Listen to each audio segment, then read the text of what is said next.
Now at 5, why the speed limit will drop on part of a heavily traveled Joplin street. Plus, an environmental conference giving an update on the Tar Creek Superfund site and the latest on Hurricane Milton as it approaches Florida. The 4 states' most watched news starts now. The speed limit will drop on one of Joplin's heavily trafficked streets as a safety precaution near school. This is KOAM News at 5. I'm Dow Quick. The city of Joplin has passed an ordinance to reduce speed on 20th Street near Joplin High School, effective immediately. The change is set to help high school students who participate in before and after school activities.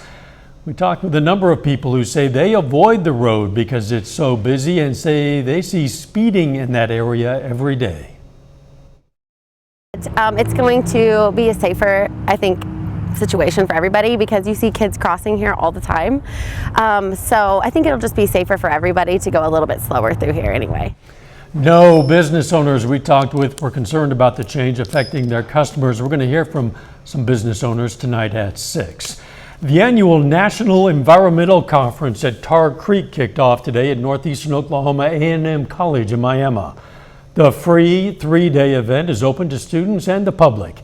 This year's theme, Advocacy Through the Arts, includes community art displays, a fish fry, a taco dinner, and a silent auction. Visitors will hear from experts on environmental issues like lead poisoning prevention, prairie restoration, and updates on the Tar Creek Superfund site. For decades, that site has struggled to deal with contamination from mining waste. All this could have been avoided many years ago. The simple procedure would have been just to keep the water moving underground.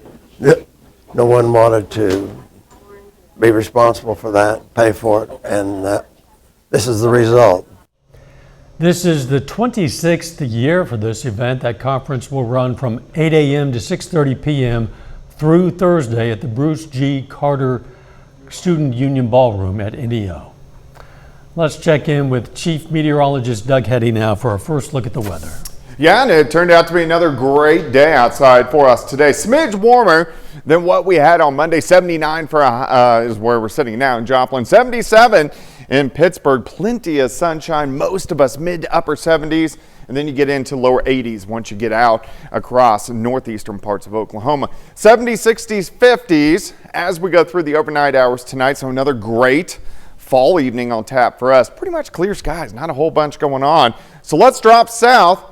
Here is Hurricane Milton. You can see a very well-defined eye wall strengthening. This is a very powerful hurricane, Category 5, clocking winds at 165. Pressure has dropped as well, so it's going to stay super strong as we go through the next 24 hours. We're going to have more on Milton, plus our weather here in just a bit. See you soon. As that Hurricane Milton moves closer to Florida, the National Hurricane Center warns of a storm surge it calls, quote, an extremely life-threatening situation. Forecasters say if it stays on its current track, this will be the worst storm to hit the Tampa area in more than a century. A lot of people in Florida are piling up sandbags and filling gas tanks to prepare. For some residents, it's another wallop after Hurricane Helene's hit. President Biden canceled his overseas trip and promised help before, during, and after the storm. Vice President Kamala Harris is continuing her media blitz in New York today following her 60 Minutes interview that aired last night on CBS. With Election Day less than a month away, she and her opponent, former President Donald Trump, are sparring over the federal government's hurricane response. Michael George reports. Vice President Kamala Harris sat down with the ladies of The View Tuesday. One of the issues that I'm very focused on is what we do around home health care. The appearance comes as a recent poll shows a quarter of registered voters say they still feel like they need to learn more about her. Last night, 60 Minutes pressed Harris on top campaign issues, including immigration. It's a long-standing problem, and solutions are at hand. And from day one, literally, we have been offering solutions. But the numbers did quadruple. And the numbers today, because of what we have done, we have cut the flow of illegal immigration by half. With less than a month to Election Day, 25 states have already started early voting, with nearly 2 million ballots cast so far. We have to win this election. If we don't win this election, There's tremendous consequence for everything. Former President Donald Trump once again criticized the Biden administration's response to Hurricane Helene. The response has been very weak, unbelievably weak. Trump has falsely claimed at least 15 times that FEMA is diverting funds or only helping Democrats recover. Vice President Harris called out the misinformation Monday. It's extraordinarily irresponsible. More than 1 million registered voters in North Carolina, a key battleground state, live in disaster areas as a result of Helene. Michael George, CBS News, New York. North Carolina's State Board of Elections voted yesterday to give new help to areas where accessibility to voting sites and postal services remain disrupted. We want to help you learn more about the candidates you're going to be voting for this November, starting with those running for Cherokee County Sheriff. We reached out to both candidates on the ballot. Russ Harper elected to not participate. Brian Henderson has more than 2 decades of law enforcement experience. He's previously worked for the Cherokee County Sheriff's Department, Joplin Police, and Baxter Springs PD. Henderson believes this will be valuable experience if he's elected sheriff.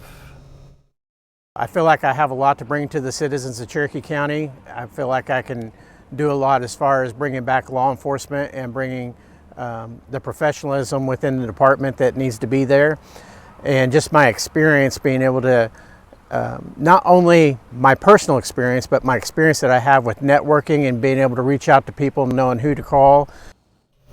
Voters are going to cast their ballots for Cherokee County Sheriff during the November 5th election. You have just 1 week left to register to vote in Kansas. Be sure to download the KOAM News app for all your election needs. You can also go to our website for election information at koamnewsnow.com/elections. The website will include resources for all of the 4 state areas, such as polling places, deadlines, dates, and you can even check to see if you're registered to vote. Again, that's koamnewsnow.com/elections.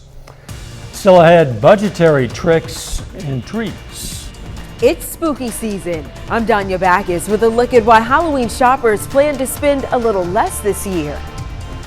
But first, what researchers are learning about the limit to human longevity. That's next in Health Watch. Topping today's Health Watch with another major hurricane hitting the U.S. less than 2 weeks after Helene. Emergency medicine doctors say being prepared for these extreme weather events is critical.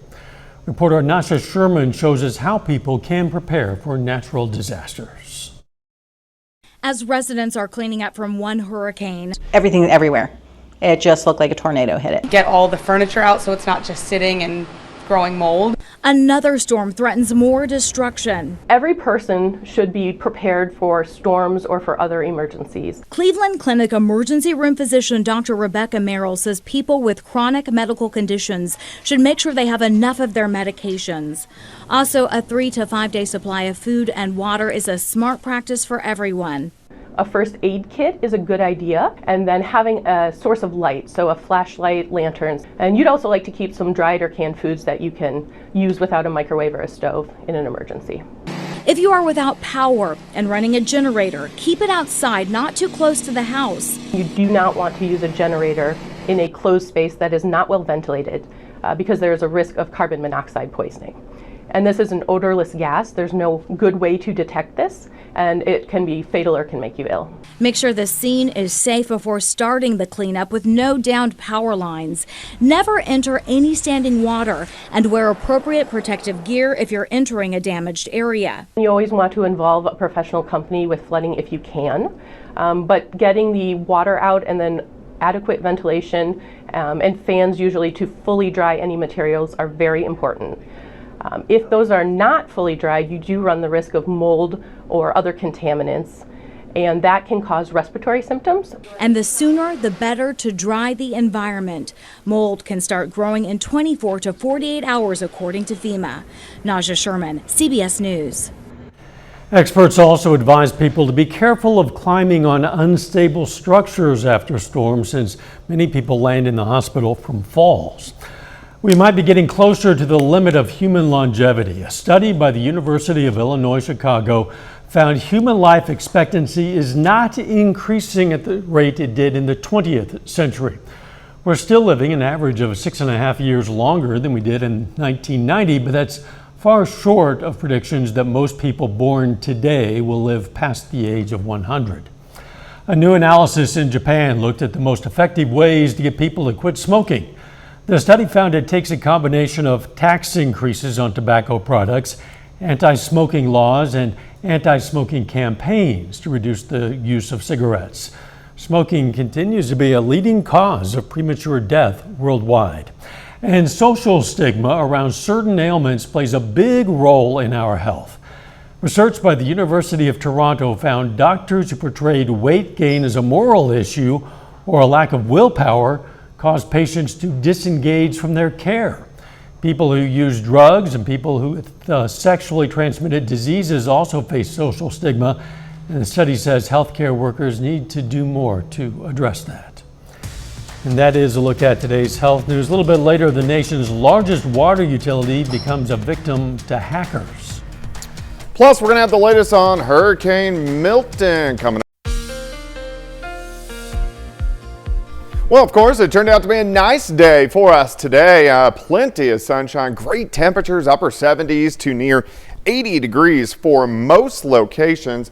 And it looks like, unfortunately, we're going to warm up a little bit more. I'd like to stay in the 70s as we go through the next few days. Looks great. Nice shot. Indigo Sky Casino and Resort. Of course, Indigo is just outside of Seneca, Missouri. All right, let's drop south.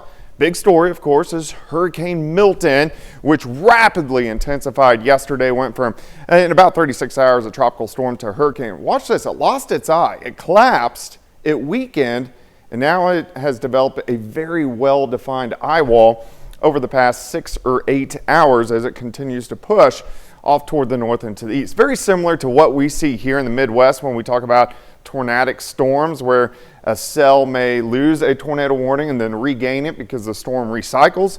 Same thing that we saw here with Milton, but very defined eye wall, very intense winds right around it. But I want you to notice this. See how we're getting the brighter clouds off to the north and to the east, and then they shear out across parts of Florida. That is what we call upper level wind shear. What that will do is kind of put a cap on this guy and slowly start to weaken him just a little bit as he approaches Florida. But it's still going to be very, very intense because it's so strong now. Category 5, 165 pressure at 905 millibars, up from last night when it was at 897. Top 5 lowest pressure readings out of a hurricane in modern history. But as we watch, it starts to track toward Florida, so we'll stop this by about midday tomorrow. Still a Category 5, very consistent to what we are seeing now. Should drop to a 4, upper 3, lower 4, so equivalent to what we saw with Helene, and should make landfall right on the south side of Tampa, so Venice to Fort Myers. Those are the areas that are going to take the big hit from Milton as it makes landfall over the next 24 hours. Unfortunately, we're not going to get any rain from Milton. Back here at home, it's pretty calm. Upper 70s to near 80, crystal clear blue skies. Looks great. 79 north wind at about 5 to 10. If you're getting out this evening, 70s, 60s, 50s, eventually near 50, another very comfortable night. Clear skies across the entire Central Plains. In fact, if we look west, not a whole bunch going on. One big reason is our jet stream's way up to the north. Until we can get this to move farther south, we're not going to get any big storm systems here. So it's pretty quiet as we go through the next few days. All right, upper 40s to start the day. Plenty of sunshine on Wednesday. Upper 70s by noon. A little bit hotter tomorrow. We go to about 84, 85 degrees. Tomorrow night, we drop back into the 50s once again. We will get a few clouds. We can't rule out a random sprinkle, but that would be just about it. And then mid 80s once again as we go into Thursday afternoon. 51 to start, 77 by noon. High temp, 85 on your Wednesday, 86. Thursday, 87. Friday, we climbed to 90 on Saturday. So it feels more September-ish than October-ish the rest of the week. But look at this huge cool down next week. We're looking at highs in the 60s, overnight lows into the 30s. Right about, it's about the second week of October is when we normally see our first frost. Really? So we're getting close to that. I guess so, yeah. When I see those lows, 39 degrees possibly, it's a little bit startling considering how hot it has been. Doug, thanks. How much will Americans spend on Halloween this year? That's coming up.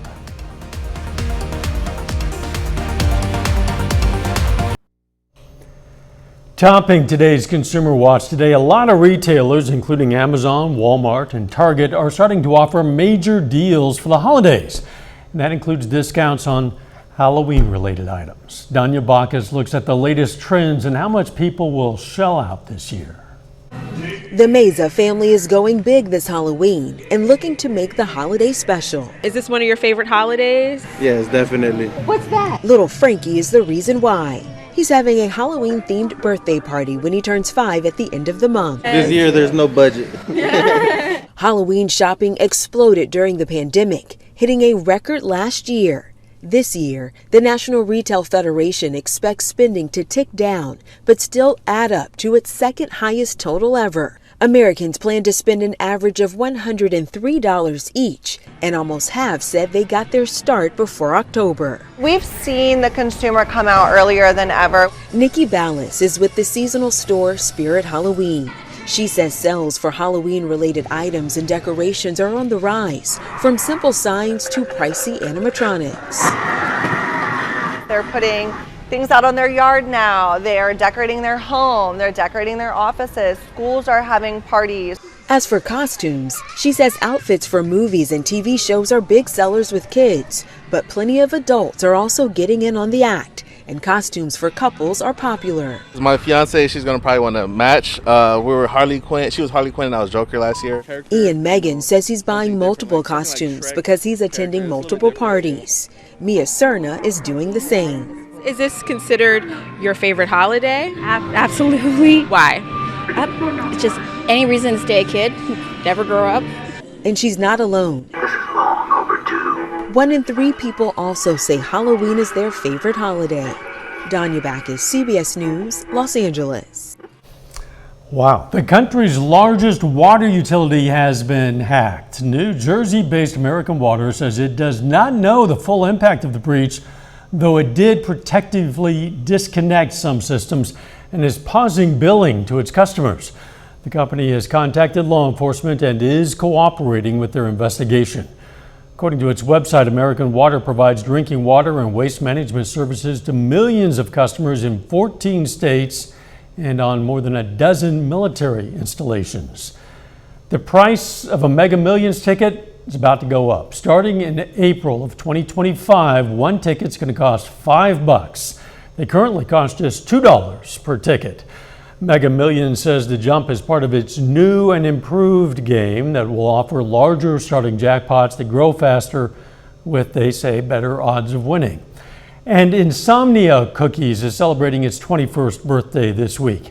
Loyalty Rewards members, or rather Insomniacs as they call themselves, can stop by to redeem an offer for a dozen cookies for $21 this week only through Sunday. Insomnia Cookies has more than 300 locations worldwide. A final check of the forecast coming up next.